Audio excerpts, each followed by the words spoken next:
ओम शांति। आज बाबा के 3 अक्टूबर के महावाक्य रिवाइज मुरली है 25/10/2002। ब्राह्मण जीवन का आधार प्योरिटी की रॉयल्टी।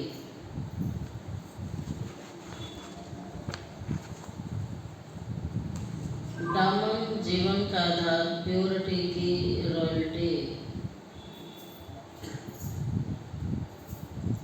आज स्नेह का सागर अपने स्नेही बच्चों को देख रहे हैं। चारों उनके स्नेही बच्चे रूहानी सूक्ष्म डोरी में बंधे हुए अपने स्वीट होम पहुंच गए।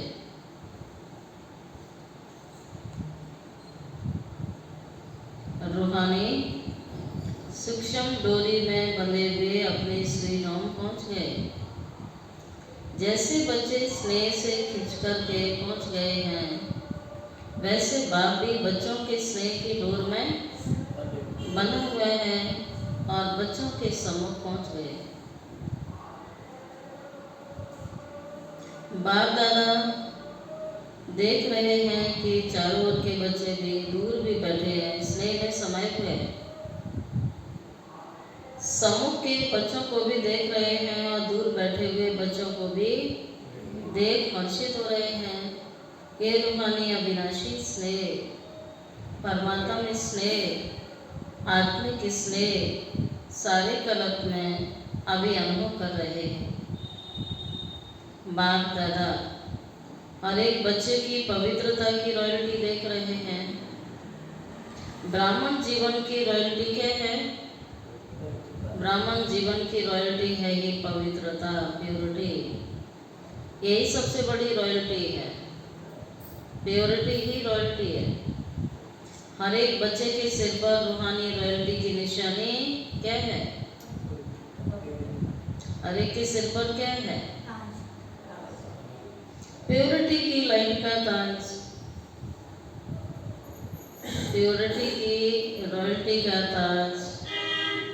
बाबा कहता है ये लाइट का ताज बाबा देख रहे हैं।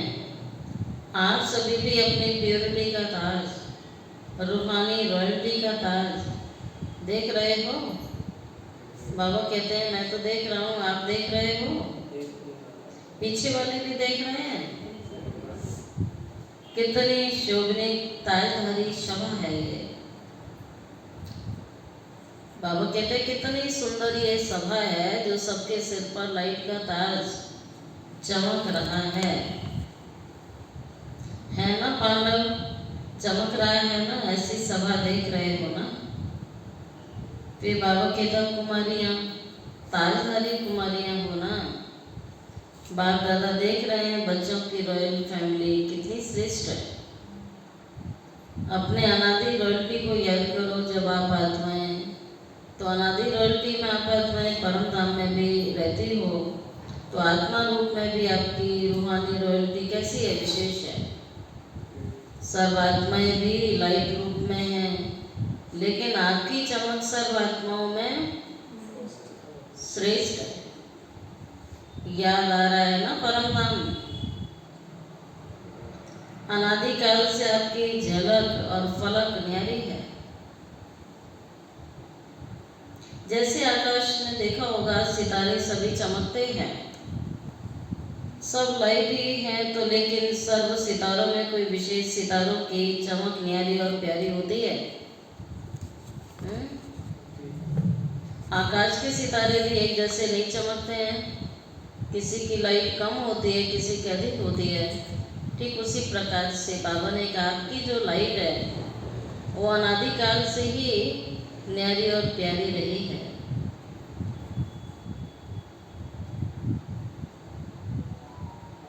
तो प्योरिटी की चमक न्यारी है, याद आ रहा है ना? फिर आदिकाल में आओ, तो फिर आदिकाल को याद करो तो आदिकाल में भी देवता स्वरूप की रूहानी रॉयल्टी की पर्सनैलिटी कितनी विशेष है, कितनी विशेष रही। सारे कल्प में देवताई स्वरूप की रॉयल्टी और किसी की रही है? रूहानी रॉयल्टी, प्योरिटी की रॉयल्टी याद है ना? याद है? बाबा जो पूछते हैं याद आ गया? तिलक लगा दो जो जा रहे हैं, नवीन भाई जा रहे हैं, तिलक लगा दो। तो बाबा कहता है कि अनादिकाल आदिकाल याद करो ना। तो आदिकाल भी वंडरफुल है ना, देवताई स्वरूप। अनादिकाल भी वंडरफुल है, आपकी चमक न्यारी और प्यारी है।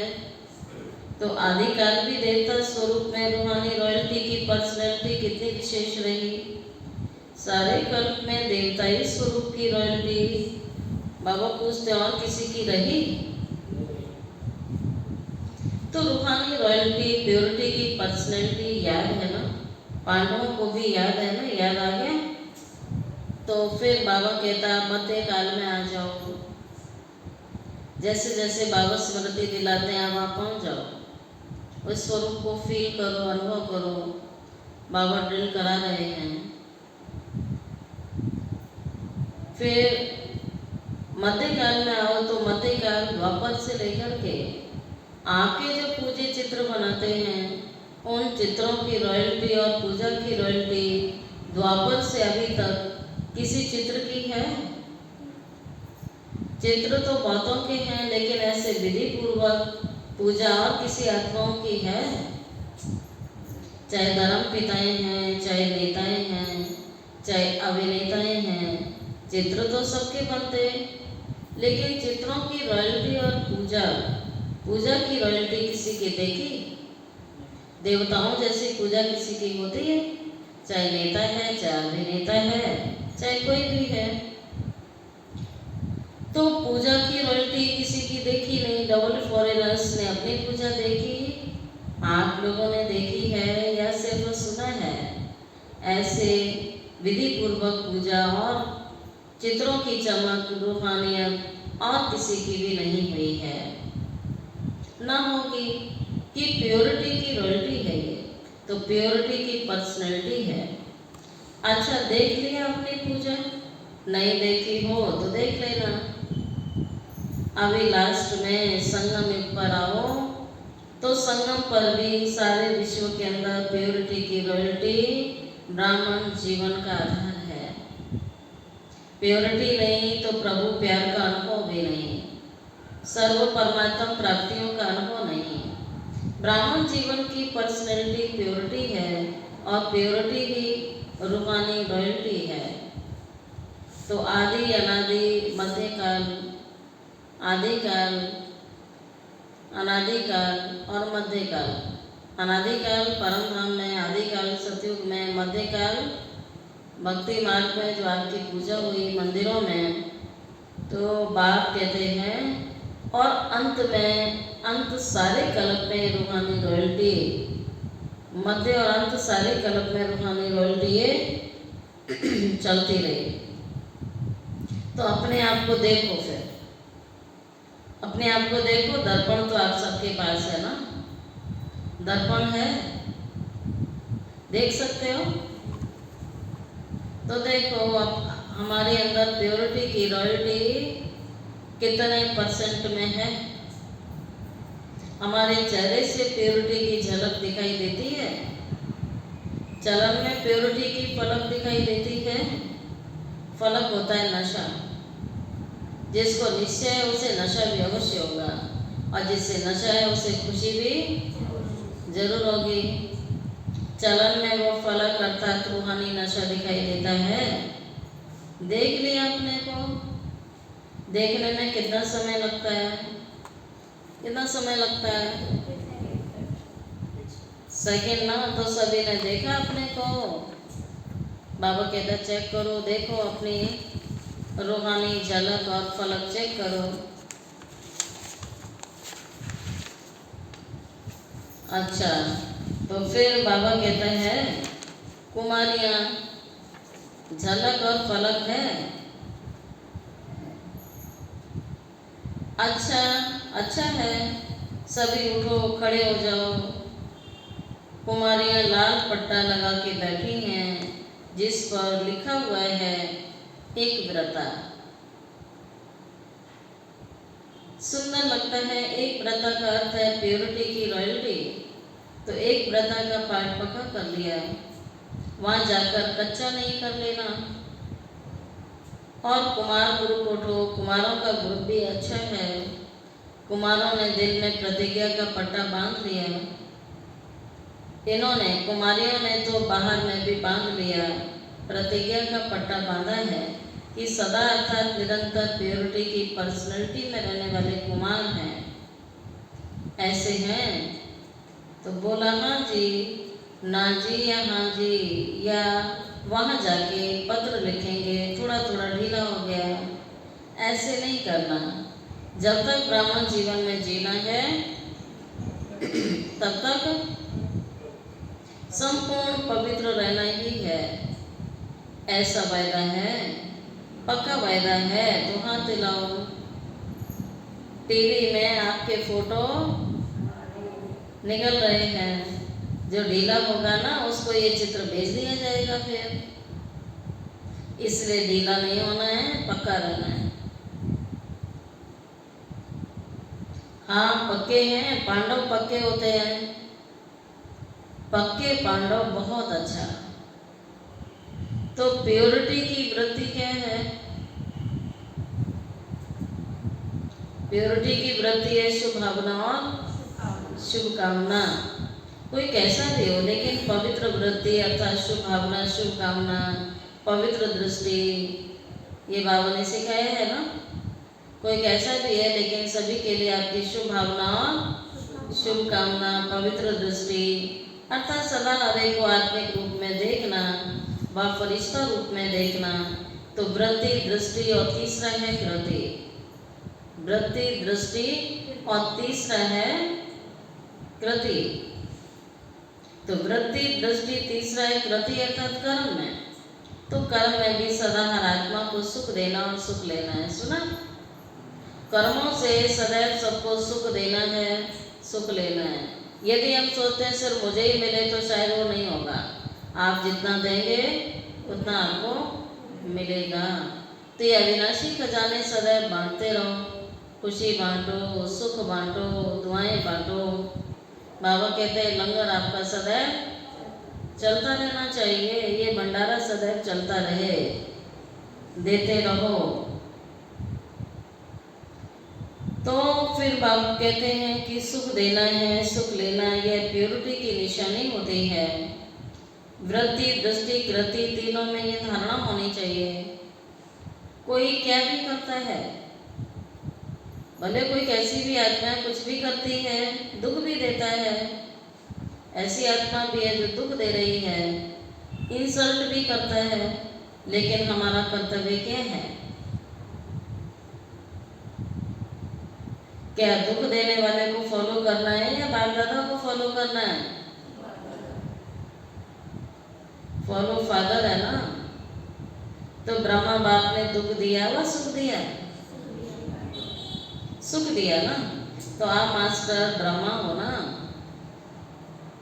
अतः ब्राह्मण आत्माओं को क्या करना चाहिए फिर? कोई दुख देवे तो आप क्या देंगे? दुख देंगे? नहीं देंगे।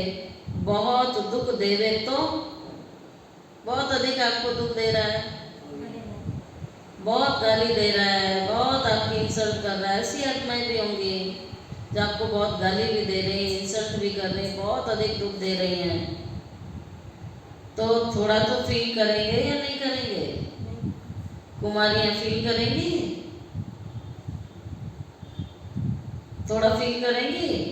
तो फॉलो फादर। तब भी बाबा कहता है आपको फील नहीं करना है। फीलिंग वाला हमेशा फेल होता रहेगा। तो फीलिंग में नहीं आना है। फील किया फेल, फील करने वाले फेल हो जाएंगे, त्रेता युग में पहुंच जाएंगे।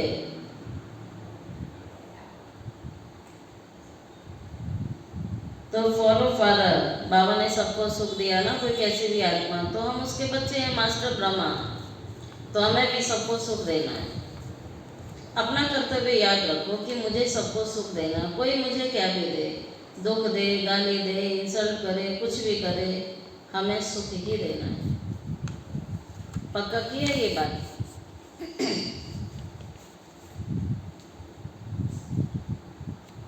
तो फिर आगे बाबा कहता है, ये प्रैक्टिकल पेपर आते हैं ना, तो उन पेपरों में पास होना चाहिए।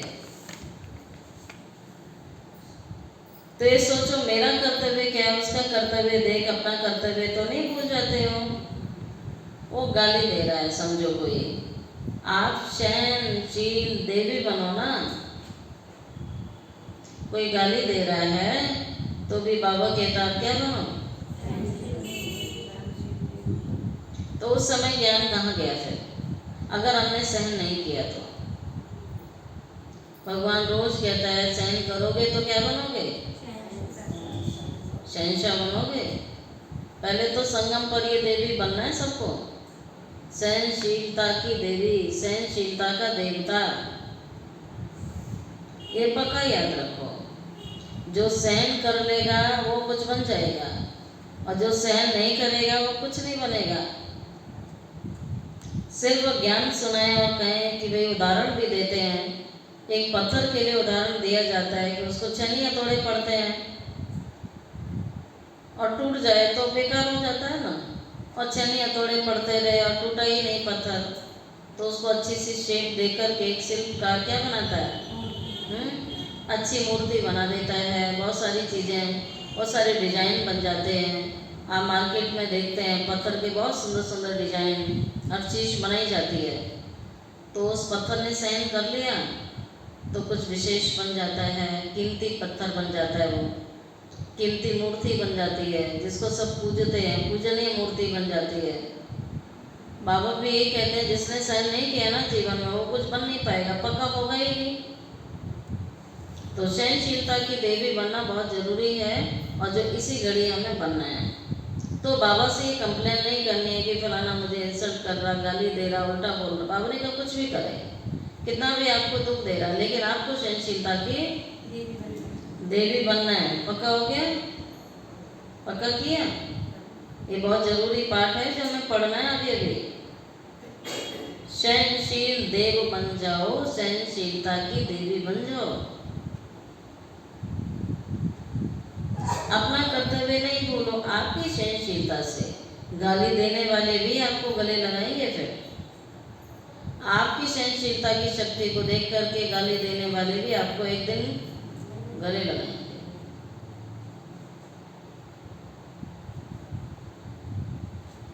सहनशीलता में इतनी शक्ति होती है, लेकिन थोड़ा समय सहन करना पड़ता है। तो सहनशीलता के देव और देवियां होना हो। बाबा कहता है सहनशीलता के देव और देवियां होना, सदा यही स्मृति रखो कि मैं सहनशील का देवता हूँ, मैं सहनशीलता की देवी हूँ। बोलो बहनें बोलेंगी मैं सहनशीलता की देवी हूँ, भाई बोलेंगे मैं सहनशीलता का देवता हूँ, देव हूँ। तो फिर बात कहते हैं सदा ये स्मृति रखो। तो देवता अर्थात देने वाला दाता, तो ये देवता अभी बनना है। कोई गाली दे रहा है, कोई गाली देता है, रिस्पेक्ट नहीं करता है, संस्कारों में नहीं है रिस्पेक्ट देना। तो जब संस्कारों में नहीं तो आपको रिस्पेक्ट देगा ही नहीं। तो रिस्पेक्ट नहीं करता है तो किचड़ा है ना, रिस्पेक्ट नहीं करता है तो किचड़ा है ना, कि अच्छी चीज है। तो आप क्यों ले लेते हो फिर? किचड़ा लिया जाता है क्या? कोई आपको किचड़ा दे दे तो ले लोगे? नहीं लेंगे ना। तो रिस्पेक्ट नहीं करता है, इंसल्ट करता है, गाली देता है, ये आपको डिस्टर्ब करता है, तो ये क्या है? ये अच्छी चीज़ है, फिर आप लेते क्यों हो?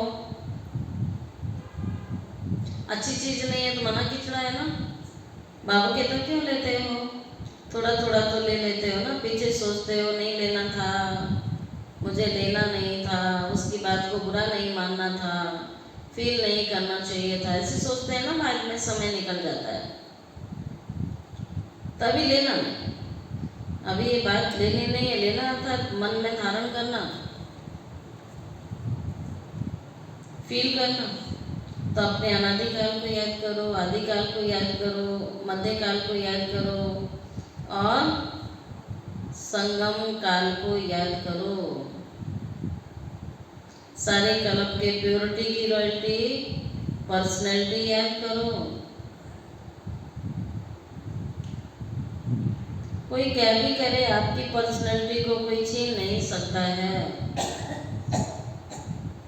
ये रूहानी नशा है ना। और डबल फॉरेनर्स को तो डबल नशा है। तो बाबा पूछते हैं डबल नशा है?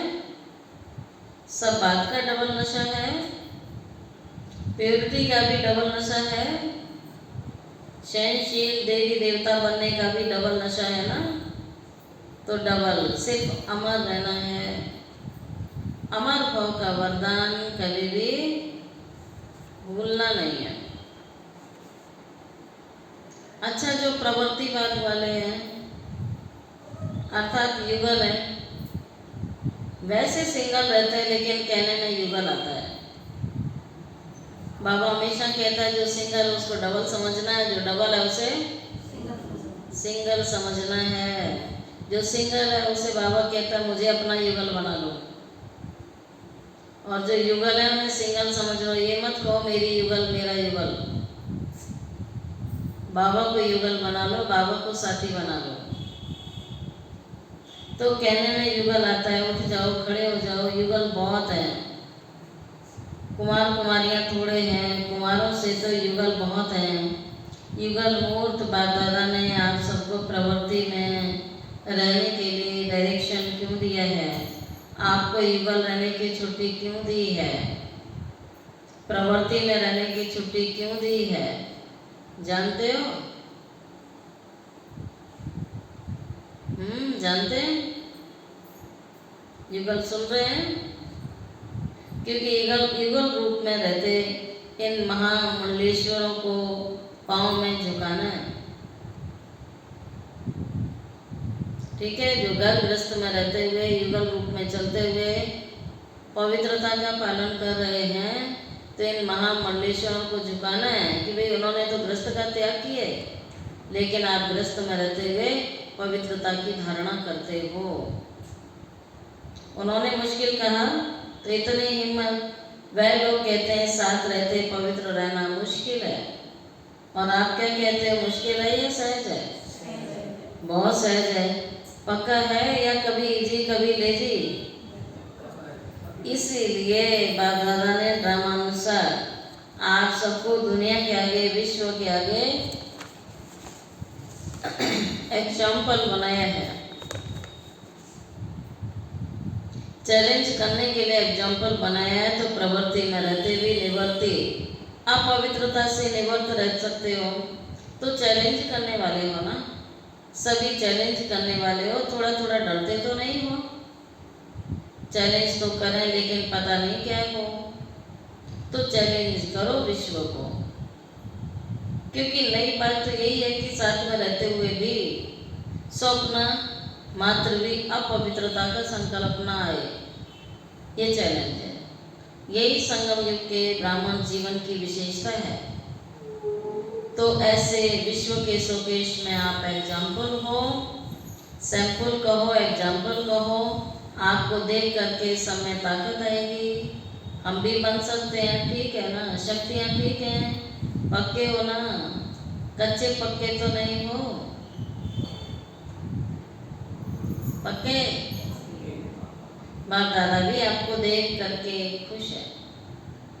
मुबारक हो, देखो कितने बहुत अच्छे। बाकी रही टीचर्स के बिना तो गति नहीं है।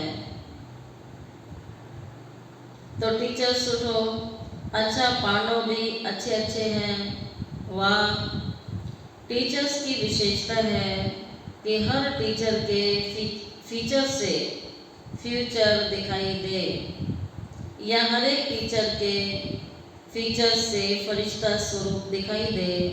ऐसे टीचर्स होना, आप फरिश्तों को देखकर और भी फरिश्ते बन जाएं। देखो कितने टीचर्स हैं, फॉरेन ग्रुप में टीचर बहुत हैं, अभी थोड़े आए हैं, जो नहीं आए उनको भी बाप दादा याद कर रहे हैं। अच्छा है, सभी टीचर्स मिलके ये प्लान बनाओ कि अपनी चलन और चेहरे से बाप को प्रत्यक्ष कैसे करें। दुनिया वाले कहते हैं परमात्मा सर्वव्यापी है, और आप कहते हो नहीं है, लेकिन बाप दादा कहते हैं अभी समय प्रमाण हर टीचर में बाप प्रत्यक्ष दिखाई दे तो सर्वव्यापी दिखाई देगा ना। फिर जिसको देखो उसमें बाप दिखाई दे, आत्मा परमात्मा के आगे छिप जाए, परमात्मा ही दिखाई दे। हो सकता है। अच्छा, इसकी क्या डेट है? डेट तो फिक्स होनी चाहिए, तो डेट कौन सी है इसकी? कितना समय चाहिए? आपसे चालू करेंगे। अच्छी हिम्मत है, कितना समय चाहिए? 2002 तो चल रहा है, अभी 2000 कब तक? तो टीचर्स को यही अटेंशन रखना है कि बस अभी बाप के अंदर मैं समाई हुई दिखाई दूँ, मेरे द्वारा बाप दिखाई दे। प्लान बनाएंगे ना, डबल विदेशी मीटिंग करने में भी होशियार है। अभी ये मीटिंग करना, इस मीटिंग के बिना जाना नहीं, कि कैसे हम एक एक से बाप दिखाई दे। अभी ब्रह्मा कुमारियाँ दिखाई देती हैं, ब्रह्मा कुमारियाँ बहुत अच्छी हैं ऐसा बोलते हैं, लेकिन इनका बाबा कितना अच्छा है अब ये प्रत्यक्ष हो, वह देखें, तभी तो विश्व परिवर्तन होगा। तो डबल विदेशी इस प्लान को प्रैक्टिकल शुरू करेंगे ना? करेंगे पक्का। अच्छा है, तो आपकी दादी है ना, उसकी आशा पूर्ण हो जाएगी, ठीक है ना? अच्छा देखो डबल विदेशी कितने सेवादारी हो, आपके कारण सबको याद प्यार मिल रहा है। बाप दादा को भी डबल विदेशियों से ज़्यादा तो नहीं कहेंगे, लेकिन स्पेशल प्यार है। बाबा कहते हैं स्पेशल प्यार है। क्यों प्यार है? क्योंकि डबल विदेशी आत्माएं जो सेवा के निमित्त बन गई, वह विश्व के कोने कोने में बाप का संदेश पहुंचाने के निमित्त बने हुए हैं। नहीं तो विदेश की आत्माएं चारों ओर की प्यासी रह जाती। अभी बाप को उलाना तो नहीं मिलेगा कि भारत में आए, विदेश में क्यों नहीं आए, संदेश दिया, तो विदेश में क्यों संदेश नहीं दिया? तो बाप का उलाहना पूरा करने के निमित्त बने हो। जनक को तो उमंग बहुत है ना, दादी जानकी जी को विदेश सेवा के निमित्त बनाया। बाबा कहता है जनक को बहुत उमंग है, कोई देश रह ना जावे। अच्छा है, बाप का उलाना तो पूरा करेंगे ना, लेकिन आपकी दादी, जानकी दादी साथियों को थकाती बहुत है, थकाती है ना। जयंती बहन से पूछा तो जयंती बहन ने कहा थकाती नहीं है, लेकिन इस थकावट में भी मौज समाई हुई होती है।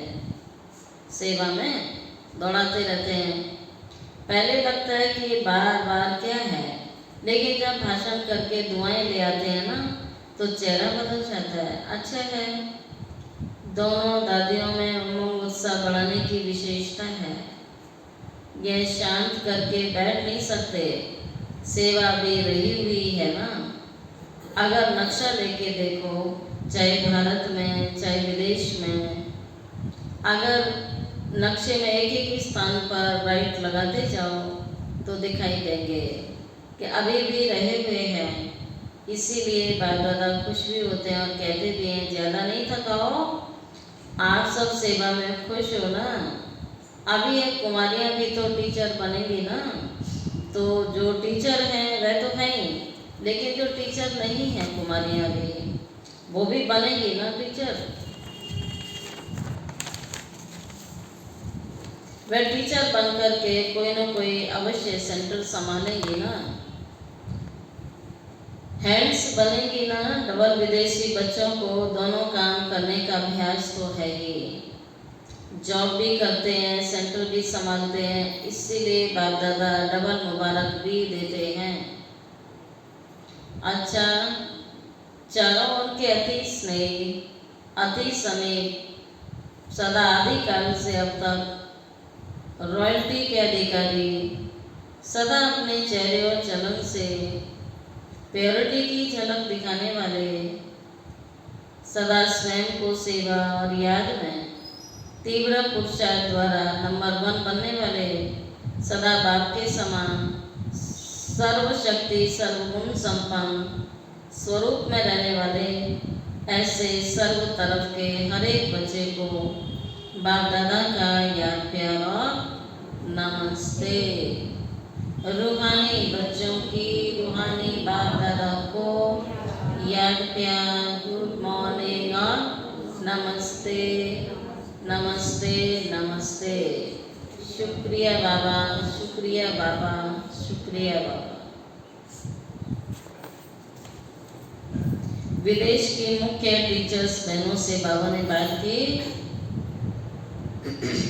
सभी ने सेवा के प्लान अच्छे बनाए हैं, क्योंकि सेवा समाप्त हो तब आपका राज्य आए, तो सेवा का साधन भी आवश्यक है, लेकिन मनसा भी वाचा भी हो साथ साथ। सेवा और स्व उन्नति दोनों ही साथ साथ होनी चाहिए। ऐसी सेवा सफलता को समीप लाती है।